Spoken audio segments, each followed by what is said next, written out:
الله وملائكته يصلون على النبي يا أيها الذين آمنوا صلوا عليه وسلموا تسليما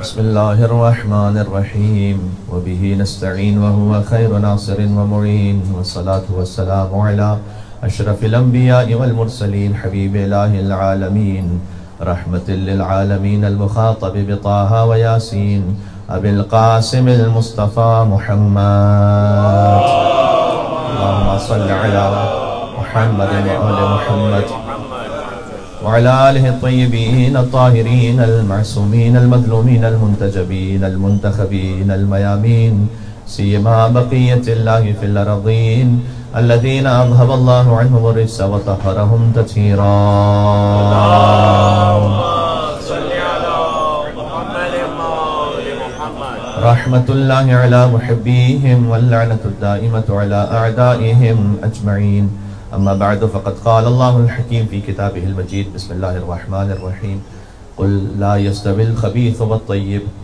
ولو أعجبك كثرة الخبيث نعرہ صلوات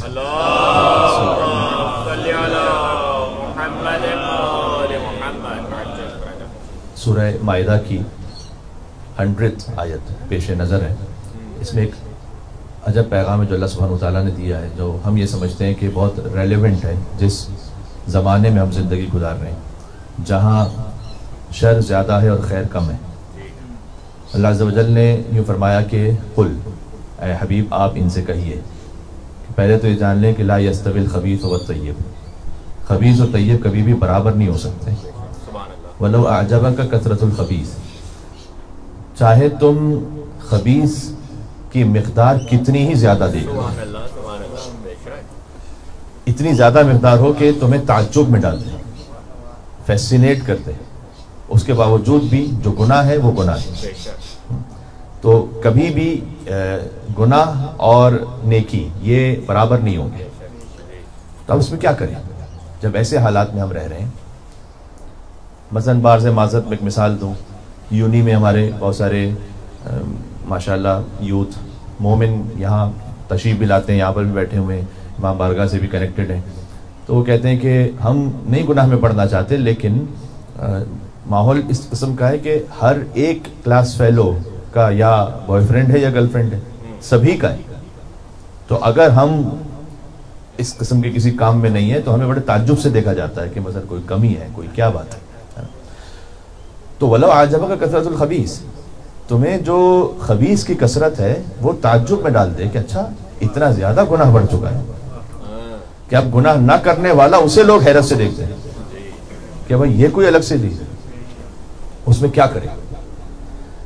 یہاں اگلا جو جملہ ہے وہ ہے حرف فا کے ساتھ. حرف فا من کنت مولا فہذا علی مولا، فا کا مطلب یہ ہوتا ہے کہ بلا فصل، اور حرف فا اس کے ایک حرف کے بے شمار مطلب ہے. اس میں سے ایک مطلب یہ ہے کہ جب ایسا ہو جو ہم نے بات بیان کی تب نتیجے میں کیا کرو، فاتقوا اللہ، سبحان اللہ سبحان اللہ. سب سے پہلا کام تو یہ کرو کہ اللہ کے تقوی کو، خوف خدا کو اپنے دل میں رکھو. سبحان اللہ سبحان اللہ. یا اولی الالباب بہت لطیف ہے، یہاں پر قرآن کا ایک ایک لفظ نہیں، ایک حرف کیلکولیٹڈ ہے. یا اولی الالباب، اگر تم عقل رکھتے ہو، یعنی اصل عقل تمہارے پاس ہوگی اگر تم خوف خدا رکھو گے دل میں. وہ عقل مند نہیں ہے، تم وہ عقل مند. سبحان اللہ. یا اولی الالباب، اگر سبھی دھوکہ دے رہے مارکیٹ میں لیکن تم نہیں دے رہے. مجھے یاد آیا پاکستان میں ایک تقریباً پاکستان ہندوستان کے حالات ایک ہی جیسے ہیں اس معاملے میں، کہ ایک صاحب تھے سرکاری ادارے میں کام کرتے تھے. تو انہوں نے ہمیں بتایا کہ مولانا صاحب سبھی کام رشوت سے ہوتا ہے اور ہر چیز کا ایک ریٹ فکس ہے. تو کہتے ہیں کہ میں اس سے الحمدللہ بچا ہوا تھا.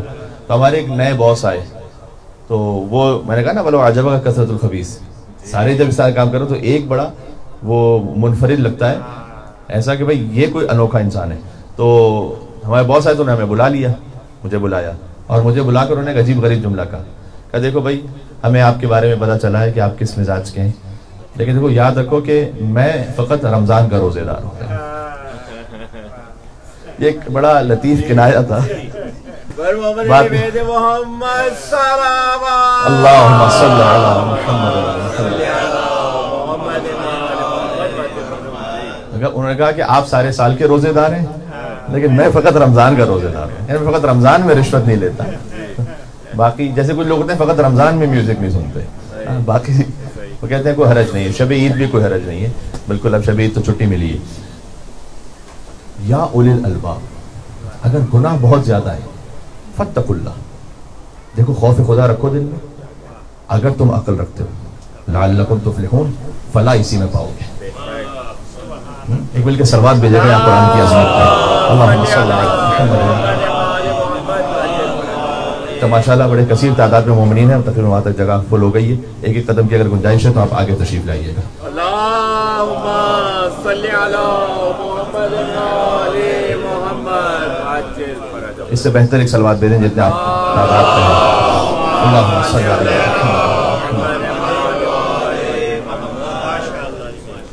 اب گناہ سے مقابلے کا طریقہ کیا ہے؟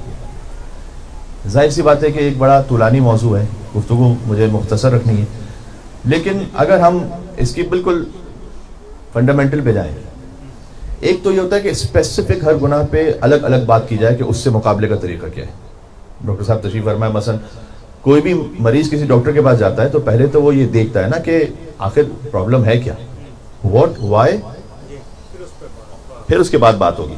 تو واٹ، کیوں، کیا ہے، کیا مثلا شوگر ہے، بلڈ پریشر ہے، ڈپریشن ہے، کیا چیز ہے، وائی، کیوں ہے، فیملی سے آ رہا ہے، غذا میں مشکل ہے، جس جگہ رہ رہے ہو وہاں کو مشکل ہے، تو ہم اسپیسیفکلی جاتے ہیں اس بات پر، ہر ایک کا معاملہ الگ الگ ہے۔ دین پھر مریض کی جانب سے انٹینشن ٹو نلیفائی، اگر اس کی انٹینشن ہی نہیں ہے، جناب مجھے شوگر تو ہے لیکن میں نے ہر قسم کا گلاب جامن اور ہر قسم کی پاکستانی ہندوستانی مٹھائی کھانی ہی کھانی ہے قربتاً اللہ، تو اب اس میں کوئی گنجائش ہی نہیں کہ کتنا بھی اسے آپ میڈیسن دے دیجیے، اس کی انٹینشن ہی نہیں۔ گناہ میں سب سے پہلے دیکھنا پڑتا ہے کہ کیا گناہ ہے، کیوں ہو رہا ہے، اور نیت کیا ہے ہماری۔ کسی کے لیے گناہ ہے، اسے اس کی نگاہوں پر کنٹرول نہیں، تو یہ کیوں ہو رہا ہے؟ مثلا جوان کے لیے شادی کا اہتمام نہیں ہو سکتا، مثلا اس کے لیے جو اللہ تعالیٰ نے ازدواج کا طریقہ متعین فرمایا تھا، والدین کی اب ذمہ داری بنتی ہے، تو کیوں یہ گناہ ہو رہا ہے؟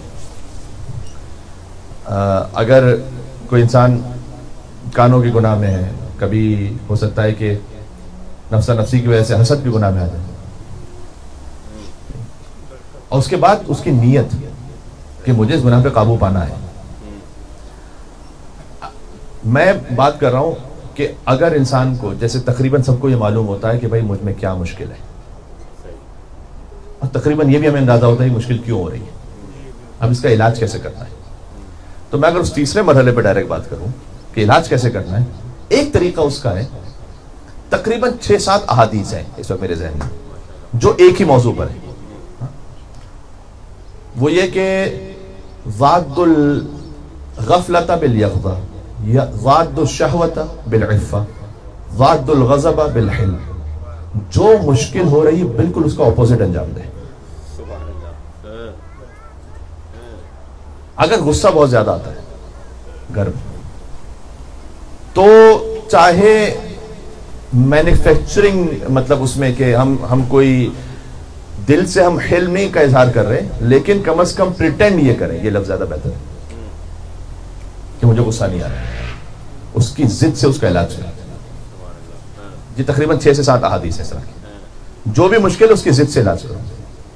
مثلا ملا احمد نراقی، ان کی کتاب معراج السعادہ، جب قدیم ایسا ہوتا تھا کہ حوض علمیہ میں ایڈمیشن لینے کے لیے آتا تھا نا، تو اس کو ویسے ایڈمیشن نہیں ملتا تھا، کہتے تھے کہ جاؤ یہ کتاب پڑھ کر آؤ پہلے، اور اس کا اردو ٹرانسلیشن بھی ہو چکا ہے، اخلاق پر تقریباً کہا جاتا ہے کہ شاید شیعت میں سب سے بہترین کتاب ہے، اور یہ طور امتیاز ہے۔ میں آپ کو ایک ٹپ دے رہا ہوں، چلیں آپ جا کے اس کو خود دیکھیے گا۔ سب سے پہلی اخلاقی دستاویز کون سی ہم کہہ سکتے ہیں جو ریٹن فارم میں ہے ہمارے پاس؟ سب سے پہلی وہ ہے نہج البلاغہ کا خطبہ نمبر 31. سبحان اللہ. عظمت جا کے دیکھیے گا. امام المتقین علیہ السلام صلوات اللہم صلی علی محمد و محمد. معذرت میری زبان سے نکلا خطبہ نمبر 31 نہیں، خط نمبر 31، کیونکہ میں دستاویز کی بات کر رہا ہوں. ریٹن فارم میں مولا علی علیہ السلام نے یہ خط لکھا ہے امام حسن مجتبیٰ علیہ السلام. ایک باپ کا خط ہے اپنے بیٹے کے نام، من والد فان، اس باپ کی جانب سے خط کے جو فنا ہو جائے گا.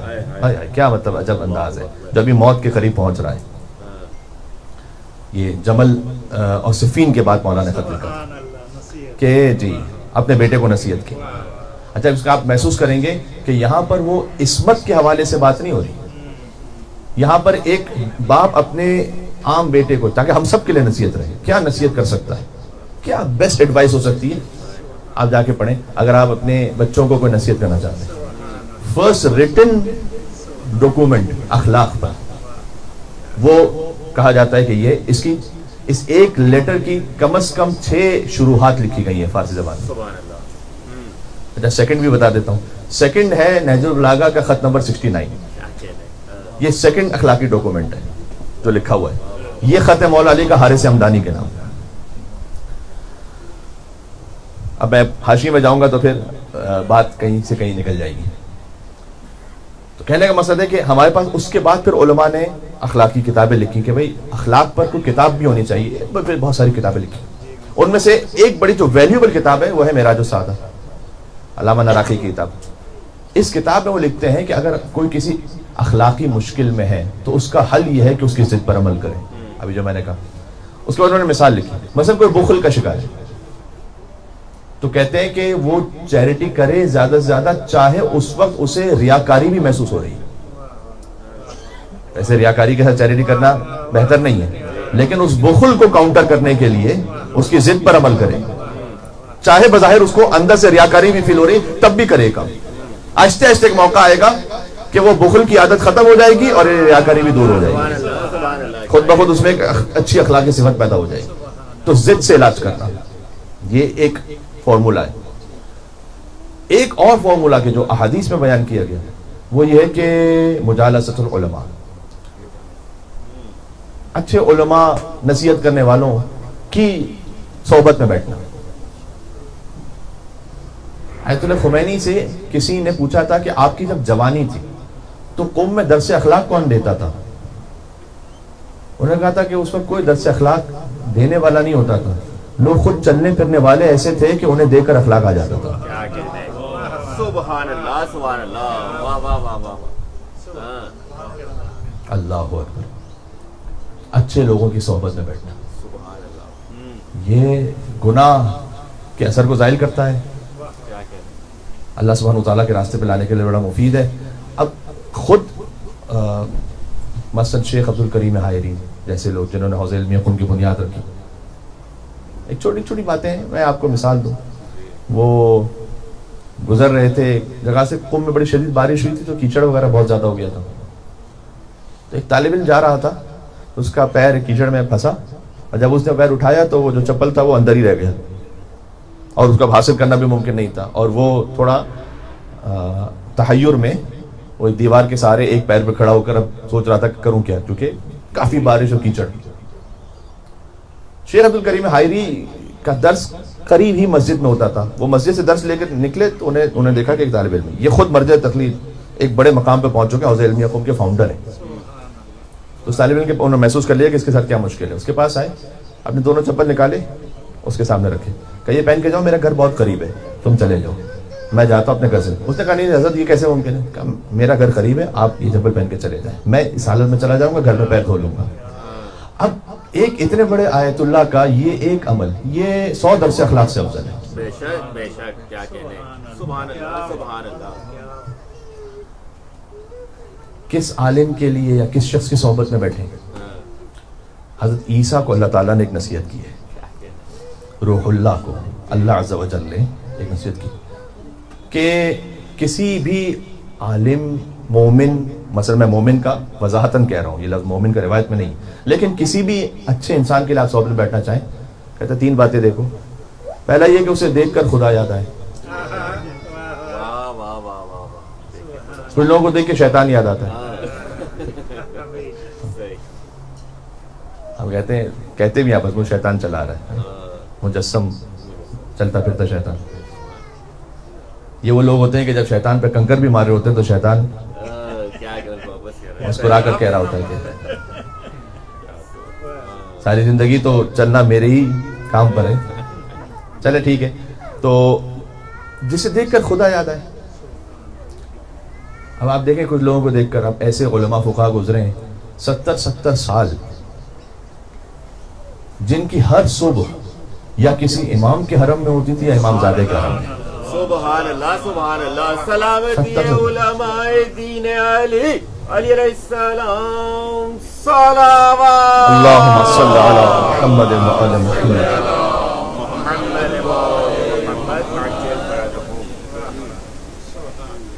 تو پھر اپنے آپ سے انسان سوچتا ہے کہ میں وہ کام جو 7 دن نہیں کر سکتا. اب میں یہ نہیں کہہ رہا کہ ظاہر ہے ہم جس علاقے میں رہ رہے ہیں ہمارے لیے پاسبل نہیں کہ ہم ہر صبح کو امام زادے یا امام کے حرم میں ہوں گے, لیکن 70 سال تک ہر صبح امام زادے یا کسی امام کے حرم میں ہونا, اور مثلا ہر صبح زیارت عاشورہ, زیارت جامع کبیرہ اور نماز جعفر تیار پڑھنا, تو انسان تعجب میں آ جاتا ہے وہ کام جو میں 7 دن کے لیے ایک ساتھ نہیں کر سکتا, یہ 70 سال سے کیسے ہو رہا تھا. تو کچھ نہ کچھ انسپریشن ملتی.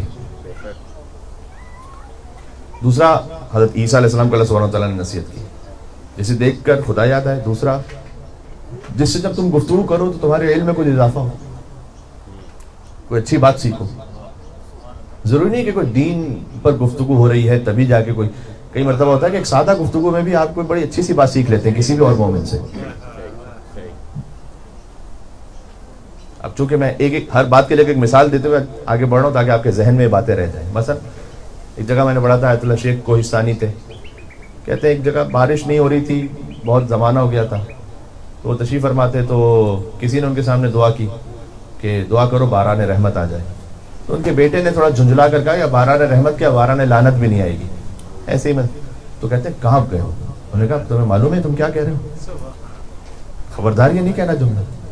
کیا مطلب ہے؟ ایسے ہی بس تم نے مذاق میں ایک جملہ کہہ دیا, باران لعنت کا مطلب اللہ کا عذاب. خبردار یہ بات نہیں کہنا. کہتے ہیں مجھے نصیحت ملی کہ اچھا ایسے نہیں کہ جو کچھ منہ میں آ جائے اٹھا کے بول دو. تو کبھی آپ کسی ایسے انسان کے ساتھ بیٹھتے ہیں کہ سادہ گفتگو میں بھی کوئی بات سیکھتے ہیں.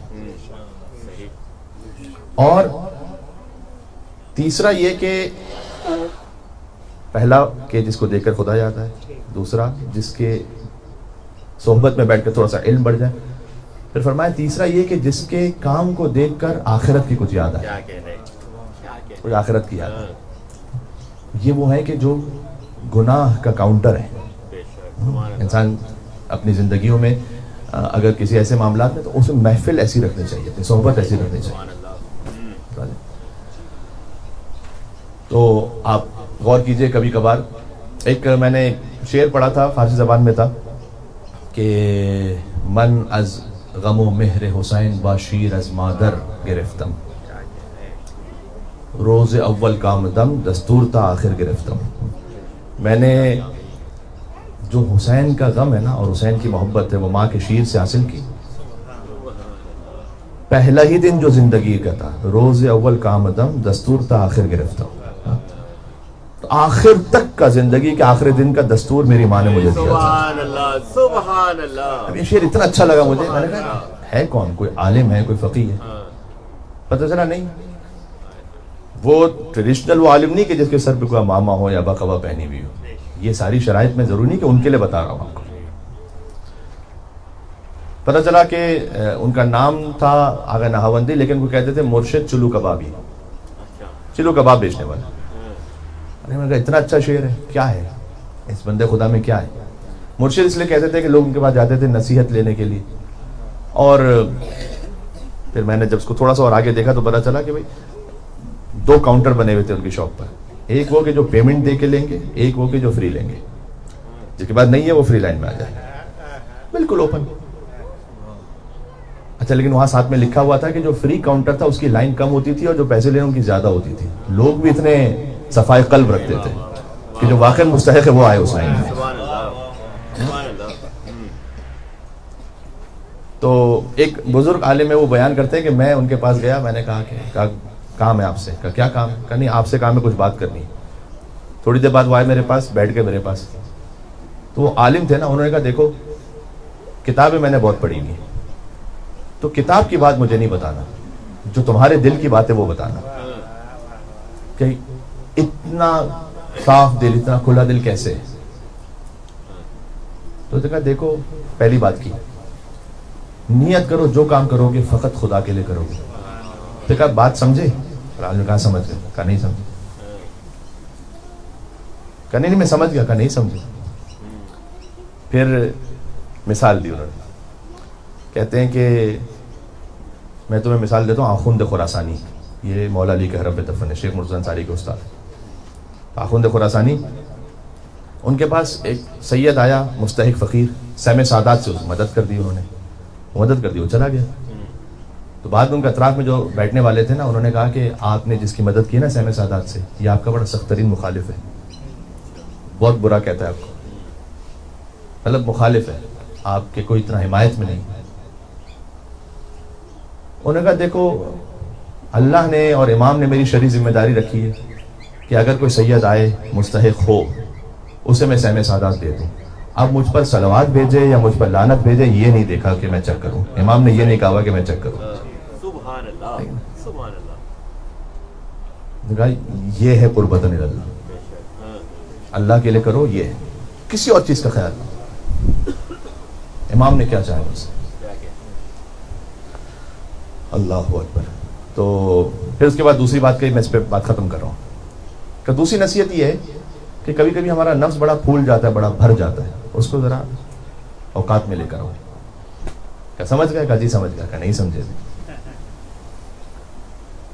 پھر سمجھایا کہ دیکھو کبھی نفس میں جو کمالات ہوتے ہیں نا, اس میں مثلا کسی کے پاس طاقت زیادہ ہے, کوئی خوبصورت بہت ہے, کسی کا حافظہ بہت اچھا ہے, ٹیلنٹ بہت زیادہ ہے.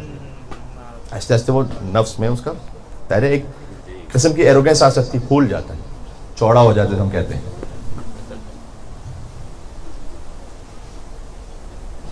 بہت غور کیجیے گا, یہ سب کا سب ہے اللہ سبحانہ و تعالیٰ کی جانب سے عطا کرتا ہے. اس کی دلیل پتہ کیا ہے؟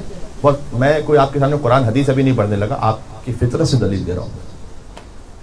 یہ کیوں خدا کی جانب سے عطا کرتا ہے, اس پر ہمیں یقین رکھنا چاہیے. اس لیے کہ ایک وقت ایسا آتا ہے کہ ہم یہ چیزیں بھولنے لگتے ہیں, وہ جو طاقت تھی وہ جانے لگتی ہے. تو اگر تمہارا اپنا ہے تو پلٹاؤ واپس اسے. کیا کہنے, سبحان اللہ, سبحان اللہ, کیا کہنے. تمہارا اپنا ہے تو روک کے رکھو اسے, نہ ضائع ہو. کیا کہنے, روک کے رکھو, خود کا ہے تو روک کے رکھو. سبحان اللہ, نہیں روک سکتے نا, نہیں روک سکتے. کیا کہنے. حافظے میں بولیں گے آپ, یہ میں اپنی بات بھی کر رہا ہوں, زبان آہستہ سے لڑکھڑائے گی. کہیں نہ کہیں جو طاقت جو ہم جس پہ ہمیں بڑا ناز تھا وہ ڈیٹیریٹ ہوگی, ہاں, تو اس میں ڈپریشن ہوگا. سب کا سب بھائی اب آپ کا اپنا ہے تو روک لیں اس کو. کیا کہنے, کیا کہنے. نہ جانے دیں. اللہم صلی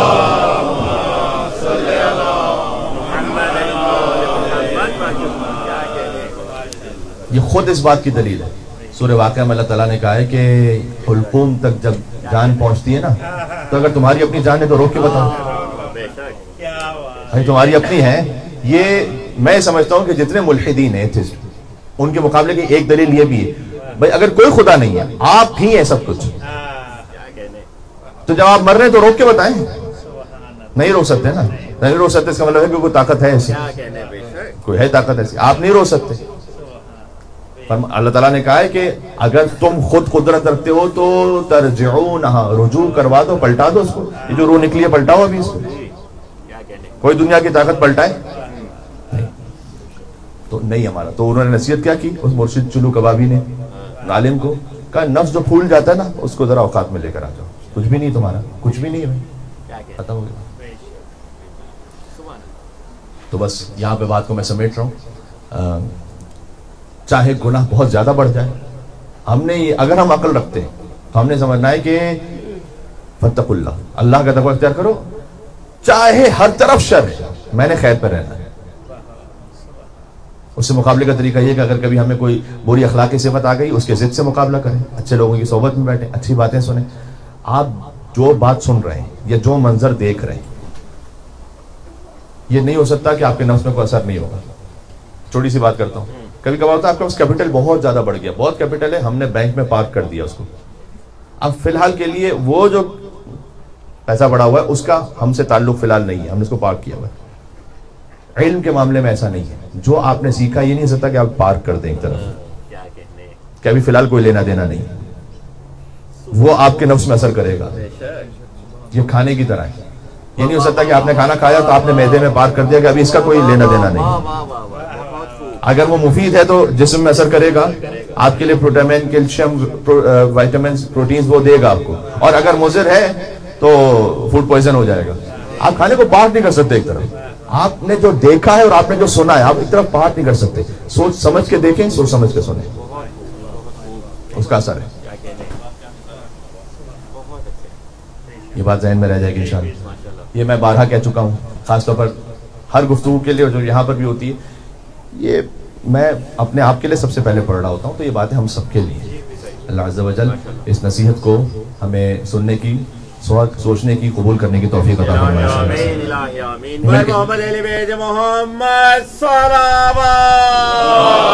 اللہم صلی علی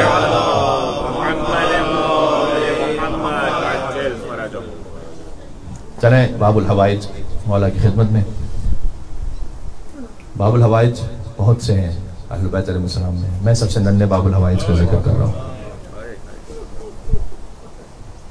جب حسین شہزادی زینب سلام اللہ علیہ کے پاس آئے اور فرمایا کہ میرے رضیع کو, شیرخوار کو مجھے دینا.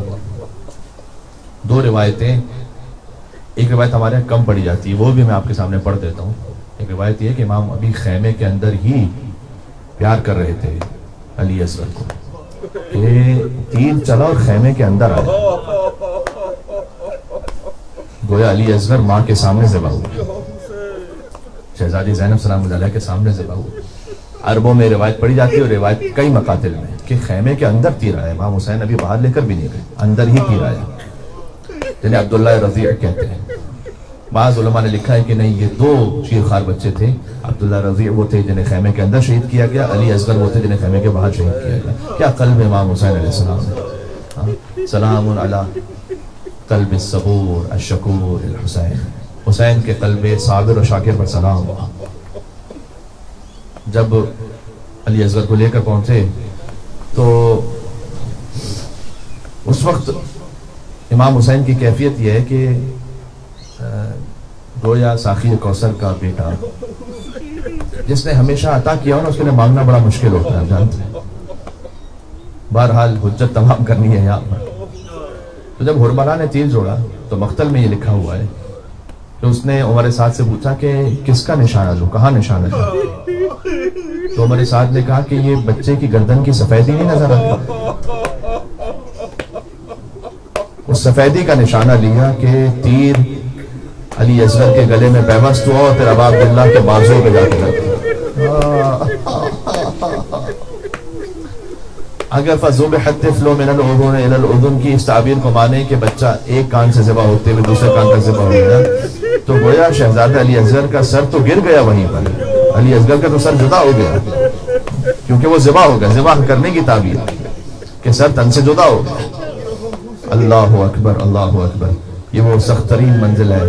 بس میں اختتام تک آ گیا ہوں. سخت ترین منزل ہے کہ امام حسین نے یاد کیا اپنے شیعوں کو, لَيْتَكُمْ فِي يَوْمِ عَاشُورَا جَمِيعًا تَنْظُرُونِ كَيْفَ أَسْتَسْقِي لِطِفْلٍ فَأَبَوْا أَن يَرْحَمُونِي. کاش تم ہوتے کربلا میں عاشور کے دن تو تم دیکھتے كَيْفَ أَسْتَسْقِي لِطِفْلٍ کہ میں اپنے طفل کے لیے کیسے پانی مانگا. فَأَبَوْا أَن يَرْحَمُونِي انہوں نے مجھ پر رحم کرنے سے انکار کر دیا. یہ امام حسین کے شعر کا ترجمہ ہے. فَأَبَوْا أَن يَرْحَمُونِي انہوں نے مجھ پر رحم کرنے سے انکار کر دیا, رحمت للعالمین کے نواسے پر رحم کرنے سے. اس کے بعد دو مصرے اور فرمائے امام نے. ایک حکم دیا کہ مہما شربتم ماء عذب فاذکرونی. یا اللہ, اے میرے شیعوں, جب بھی کبھی پانی پینا, میٹھا پانی, تو یاد کرنا مجھے, حسین کی پیاس کو یاد کرنا. او غریب او شہید کہ جب کسی غریب یا شہید کا ذکر سنو فندبونی، تو مجھ پر ندبہ کرنا، مجھ پر گریہ کرنا۔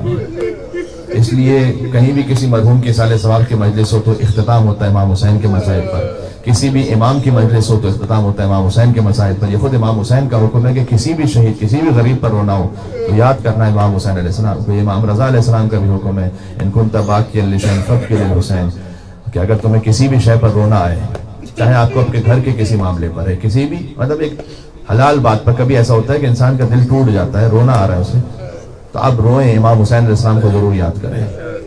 عزیزوں، اگر بات کو میں اس جملے پر اختتام کروں تاکہ ایک مرتبہ آپ کی صدا اور بلند ہو سکے، کہ امام نے کہا کہ تم یاد کرنا کہ کیسے میں نے پانی مانگا۔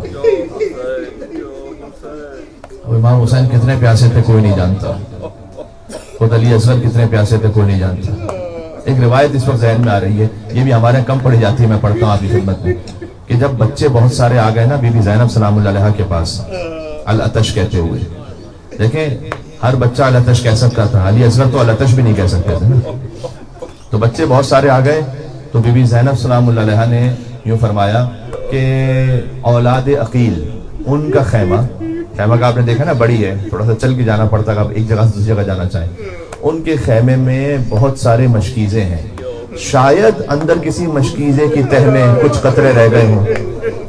تو بی بی زینب اپنے خیمے سے نکلی تو چند بچے بی بی کے ساتھ چلے، پھر اور بچے بی بی کے ساتھ ہو لیے، یہاں تک کہ ایک بزرگ معتبر عالم سے میں نے اس جملے کو سنا ہے، ایران کے بزرگ عالم ہیں، انہوں نے کہا کہ جب بی بی زینب اولاد عقیل کے اس خیمے میں پہنچی تو 17 بچے تھے بی بی زینب سلام اللہ علیہا کے ساتھ، تو یہ دیکھنے آئے تھے کہ شاید کوئی پانی کا ایک قطرہ، 2 قطرے کسی مشکیزے میں رہ گئے ہوں۔ اب عجب جملہ ان کا، کہا کہ جب بی بی نے تمام مشکیزوں کو دیکھا تو اللہ جانے شہزادی کے چہرے پر کیا شرمندگی آئی ہوگی بچوں کے ساتھ، بچے منتظر تھے کہ شاید، لیکن بی بی زینب سلام اللہ علیہا کے پاس ایک قطرہ آب نہیں تھا، لہٰذا امام سجاد جب کبھی پانی کو دیکھتے تھے تو 35 سال بعد بھی گریہ فرماتے، روزہ افطار کرتے تھے تو گریہ فرماتے تھے۔ وَسَيَعْلَمُ الَّذِينَ ظَلَمُوا عَلَى مُحَمَّدٍ أَيَّا مُنْقَلَبٍ يَنْقَلِبُونَ۔ پروردگار ذکر کو قبول فرما، ہماری عاقبت بخیر فرما، مرحومین کے درجات بلندتر فرما۔ اللہم اغفر للمؤمنین والمؤمنات والمسلمین والمسلمات الاحیاء منہم والاموات، تابع بیننا وبینہم بالخیرات انک مجیب الدعوات انک علی کل شیء قدیر برحمتک یا ارحم الراحمین۔ مل کے نعرہ السلام، اللہم صلی علی محمد وآل محمد۔ السلام علیک یا غریب الغرباء یا امام الرضا، کن شفیعنا ووالدینا فی یوم الجزا ورحمت اللہ وبرکاتہ۔ السلام علیک یا صاحب العصر والزمان یا امام الانس والجان، عجل اللہ تعالی فرجک وسهل اللہ تعالی مخرجک وظہورک ورحمت اللہ وبرکاتہ۔ مع السلامات۔